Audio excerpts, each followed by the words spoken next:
What if I told you that two of the most beloved voices in gospel music walked away from one of the biggest platforms in Christian entertainment, and nobody saw it coming? No scandal, no headlines, no dramatic farewell tour, just silence. And that silence has left thousands often asking the same haunting question: what really happened? Today we're diving deep into the untold story of Lynda and Reggie Smith's mysterious departure from the Gaither Vocal Band. Hey, I promise you by the end of this video, you'll understand why their exit might be the most powerful testimony TV ever given. Before we get into the heart of this story, let me paint you a picture. Imagine dedicating decades of your life to something you love, pouring your soul into every performance, touching millions of lives, and then one day you simply step back into the shadows. No explanation, no press conference, just gone. That's exactly what happened with Lynda and Reggie Smith. And the internet has been buzzing with theories ever since.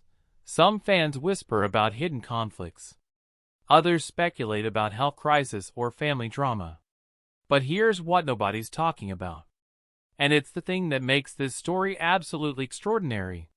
Stay with me because what I am about to reveal will completely change how you think about success, ministry, and knowing when to let go. The Gaither Vocal Band isn't just another gospel group. When Bill Gaither founded this ensemble in the early 1980s, he created something that transcended music. It became a movement. The Gaither Homecoming series transformed living rooms across America into sanctuary, bringing families together around their television sets every week. This was just entertainment. It was ministry wrapped in four-part harmony. And it touched souls in ways that traditional church services sometimes couldn't. Generation after generation grew up with these voices as the soundtrack to their faith journey. Weddings, funerals, Sunday dinners, road trips. The Gaither sound was there, weaving itself into the fabric of Christian culture. And within this powerhouse of talent, two voices stood out with an almost supernatural ability to reach into your chest and squeeze your heart. Lynda's deep, soul-shaking contralto could make grown men weep, while Reggie Smith's versatile tenor brought a smoothness and spiritual poise that felt like a warm embrace. Together, though never officially a duo, they represented something rare in the world of Christian music: authenticity that you could feel in your bones. Now, here's where this story gets really interesting, and teases the part that most people completely miss. Lynda didn't just show up one day and join a gospel group. Her story is woven through the very fabric of contemporary Christian music in ways that will blow your mind. Born into a musically gifted family in Washington, D.C., Lynda carried a bloodline of talent that read like a who's who of Christian music royalty. Her brother Michael Tate, yes, that Michael Tate from DC Talk and the Newsboys, one of the most influential Christian rock artists of all time. Think about that for a moment. While her brother was revolutionizing Christian music with hip-hop and rock fusion, Lynda chose a different path entirely. She dove into the deep waters of Southern gospel and traditional worship, bringing with her a voice that critics described as having the power to crack open heaven itself. When she joined the Gaither family in the late 1990s, something magical happened. Her performance of God on the Mountain became the stuff of legend. I'm not exaggerating when I say that thousands of people trace their spiritual breakthroughs back to hearing Lynda sing that song. The way she delivered those lyrics with a conviction that came from somewhere beyond technique or training created moments where the veil between earth and heaven seemed paper thin.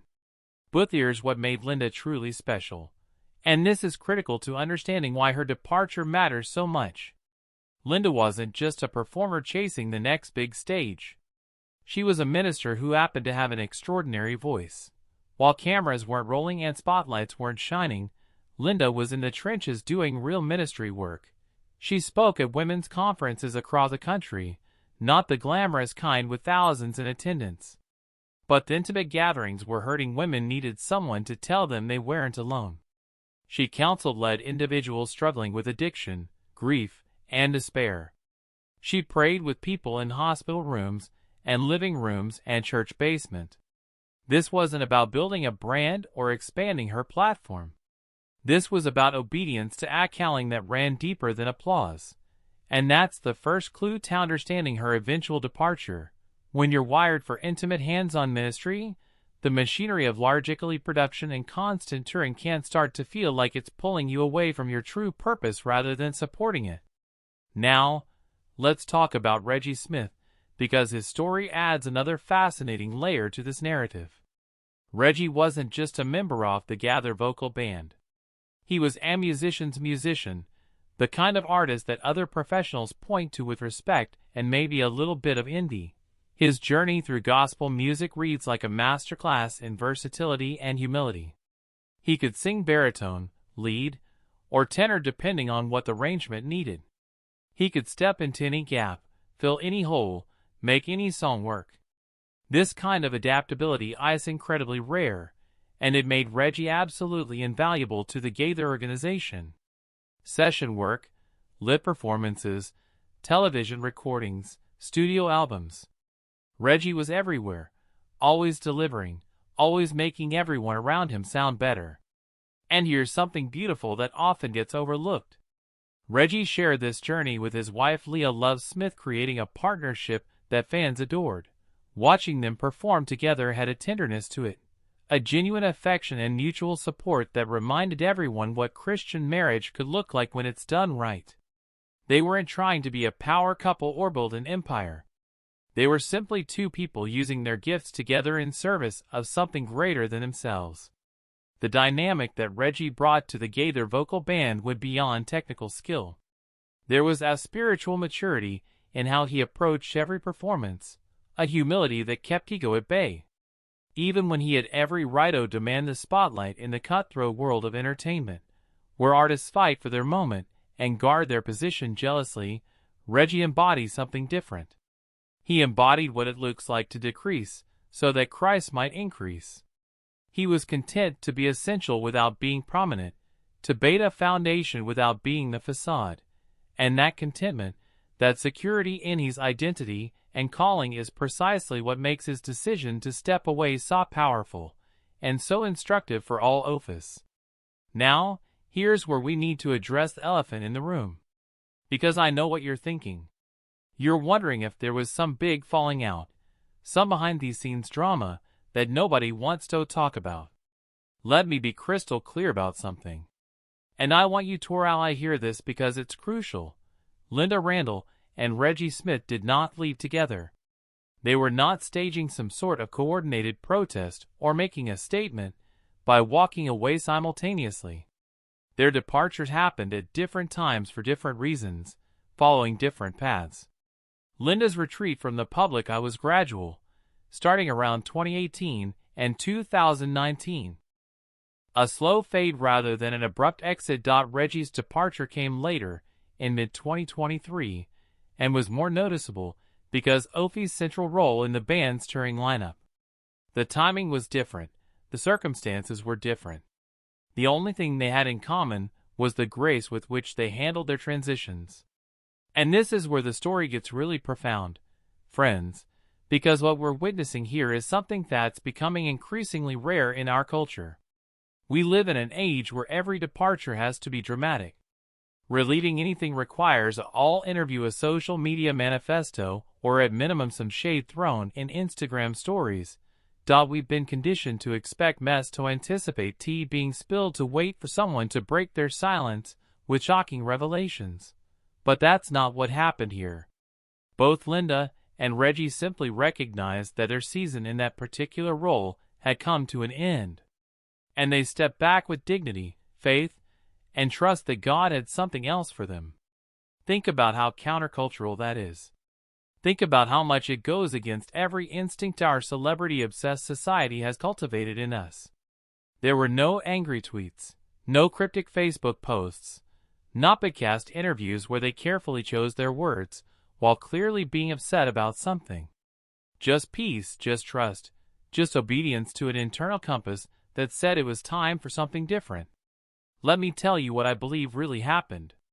And tease this based on everything we know about their character, their history, and the nature of long-term ministry. Touring at level that the Gaither Vocal Band operates is absolutely grueling. We're not talking about occasional performances or weekend gigs. We're talking about a relentless schedule that takes you away from home for weeks at a time, puts you in front of audiences night after night, demands vocal perfection when you're exhausted, and requires you to be spiritually on even when your own soul is running on empty. It's physically demanding in ways that people outside the industry simply cannot comprehend. Your voice is your instrument, and maintaining it requires constant care, discipline, and awareness of your body. Cold can derail a week of performances. Allergies can wreck your range. Age inevitably affects vocal cords no matter how well you care for them. Beyond physical toll, there's an emotional and spiritual cost that accumulates over time. When you're in ministry, you're not just performing. You're carrying people's burdens with you. You're hearing their stories, praying over their pain, holding space for their grief and desperation. That's beautiful and sacred work, but it's also heavy. It fills your heart even as it drains your reserves. For Lynda, I believe the pull toward more intimate personal ministry became impossible to ignore.